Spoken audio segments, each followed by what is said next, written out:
சொத்து குவிப்பு வழக்கில் இந்த தீர்ப்பு எதிர்பார்த்த ஒன்றுதான் என இந்த வழக்கில் முதல் தகவல் அறிக்கை பதிய காரணமாக இருந்த விசாரணை அதிகாரி நல்லம நாயுடு தெரிவித்துள்ளார். நிறைய மிரட்டல்கள் அது எல்லாம் வரும். அது இந்த மாதிரி பெரிய வழக்குகளை விசாரிக்கிற போது எந்த விசாரணை அதிகாரிக்கும் வர்றது சகஜம். அது ஒரு பெரிய விஷயம் அல்ல.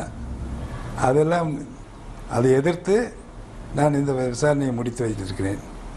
இந்த விசாரணையில் ஆணித்தரமான சாட்சியம் ஆவணங்கள் எல்லாமே இருந்ததால் இது நிச்சயம் இது தண்டனை முடியும் என்பது எனது உறுதியான நம்பிக்கை.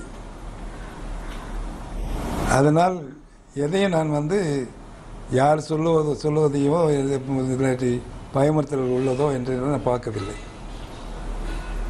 இந்த தீர்ப்பு நேர்மையான விசாரணைக்கு வந்த தீர்ப்பு. நியாயம் வெல்லும், நேர்மை வெல்லும், கடைசி வரைக்கும் வெல்லும் என்பது இது இயற்கை. அது நடந்திருக்கிறது. இதில் ஒன்றும் வித்தியாசம் இல்லை. எனக்கு நான் விசாரணை முடித்து குற்றப்பத்திரிகை தாக்கல் செய்த போதே இந்த வழக்கு தண்டனையில் முடியும் என்பது உறுதியான நம்பிக்கை.